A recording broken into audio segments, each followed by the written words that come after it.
Friends, എല്ലാവർക്കും സമാസ്പുരം വെള്ളയ്ക്ക് സ്വാഗതം. നമ്മളിന്ന് തയ്യാറാക്കുന്നത് വളരെ ടേസ്റ്റി ആയിട്ടുള്ളൊരു മധുരക്കഞ്ഞിയാണ്.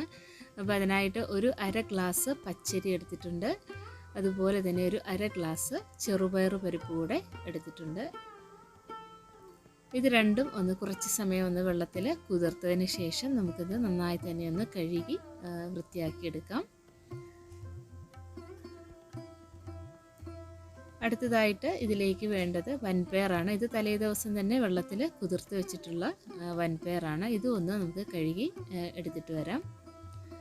അപ്പോൾ നമ്മൾ എടുത്തു വെച്ചിട്ടുള്ള അരിയും പരിപ്പും ഒക്കെ കുക്കാക്കി എടുക്കണം. അതിനായിട്ട് ഒരു കുക്കറിലേക്ക് എടുത്തു വെച്ചിട്ടുള്ള വൻപയർ ചേർത്ത് കൊടുക്കാം. ഇതിലേക്ക് ആവശ്യമായിട്ടുള്ള വെള്ളം കൂടെ ചേർത്ത് ഒരു പിഞ്ച് ഉപ്പ് കൂടെ ഇതിലേക്ക് ചേർത്ത് കുക്കാക്കി എടുക്കണം. ഒരു 2 വിസിലൊക്കെ വരുന്നവരെ നമുക്കിതൊന്ന് കുക്കാക്കി എടുക്കാം. അടുത്തതായിട്ട് നമ്മൾ കഴുകി കുതിർത്ത് വെച്ചിട്ടുള്ള ചെറുപയർ പരിപ്പും അരിയും കൂടെ ഒന്ന് കുക്കാക്കി എടുക്കണം. ഇതിലേക്കും ഒരല്പം ഉപ്പും വെള്ളവും ആവശ്യത്തിന് ചേർത്ത് കുക്കാക്കി എടുക്കാം.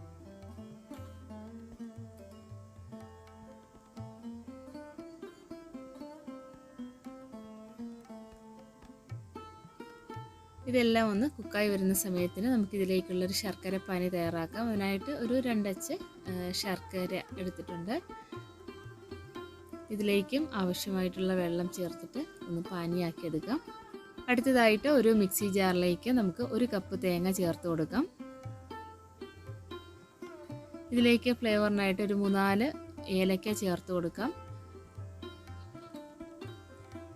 അതുപോലെ ഒരു 1/4 ടീസ്പൂൺ ചെറിയ ജീരകം ചേർത്ത് കൊടുക്കാം. ഒരല്പം വെള്ളം കൂടെ ചേർത്ത് അടിച്ചെടുത്തിട്ട് വരാം.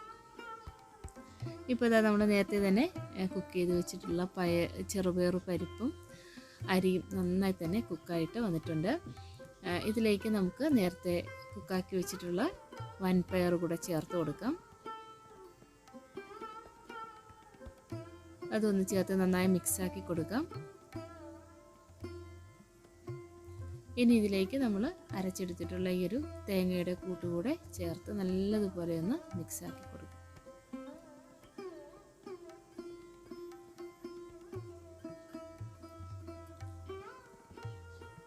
ഇപ്പോൾ ഇതെല്ലാം നന്നായിട്ട് മിക്സ് ആയിട്ടുണ്ട്. ഇനി ഇതിലേക്ക് മധുരത്തിന് ആവശ്യമായിട്ടുള്ള ശർക്കര പാനി കൂടെ ചേർത്ത് കൊടുക്കാം. എന്നിട്ട് അതും നല്ലതുപോലെ മിക്സാക്കി കൊടുക്കാം. ഈ ഒരു സമയത്ത് നമുക്കിതിലേക്ക് ഒരു പിഞ്ച് ഉപ്പ് കൂടെ ചേർത്ത് കൊടുക്കുക. ആ ഒരു മധുരമൊക്കെ ബാലൻസ് ആയിട്ട് കിട്ടാനായിട്ട് കൂടെയാണ്. എന്നിട്ട് നന്നായി മിക്സാക്കി ചേർത്തതിന് ശേഷം ഇതിലേക്ക് കുറച്ച് തേങ്ങ ചിരകിയത് കൂടെ ചേർത്ത് കൊടുക്കാം.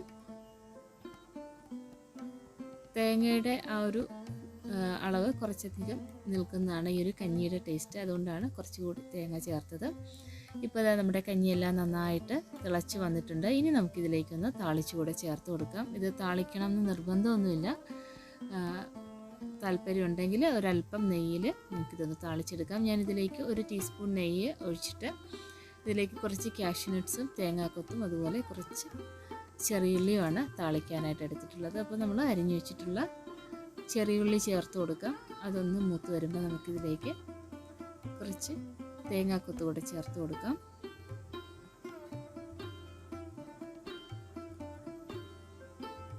ഇനി നമുക്കിതിലേക്ക് കുറച്ച് കാഷ്യൂനട്ട്സും കൂടെ ചേർത്ത് കൊടുക്കാം.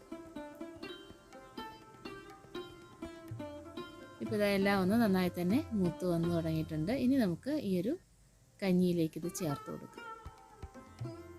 ഇപ്പോൾ ഇതാ വളരെ ടേസ്റ്റി ആയിട്ടുള്ള മധുരക്കഞ്ഞി തയ്യാറായിട്ടുണ്ട്. അരിയും ചെറുപയർ പരിപ്പും വൻപയർ ഒക്കെ ചേർത്തിട്ടുള്ള നല്ലൊരു ടേസ്റ്റി കഞ്ഞിയാണിത്. നിങ്ങൾ ഇതുവരേക്കും ഇങ്ങനെ ട്രൈ ചെയ്ത് നോക്കിയിട്ടില്ലെങ്കിൽ എല്ലാവരും ട്രൈ ആക്കി നോക്കണേ. പുതിയൊരു വീഡിയോയും വിശേഷങ്ങളും വിഭവങ്ങളും ഒക്കെ ആയിട്ട് വീണ്ടും കാണാം. വീഡിയോസൊക്കെ കണ്ടിഷ്ടമായാൽ ലൈക്ക് തരാൻ മറന്നു പോകരുതേ. Please like and share, comment, subscribe my channel. Thank U.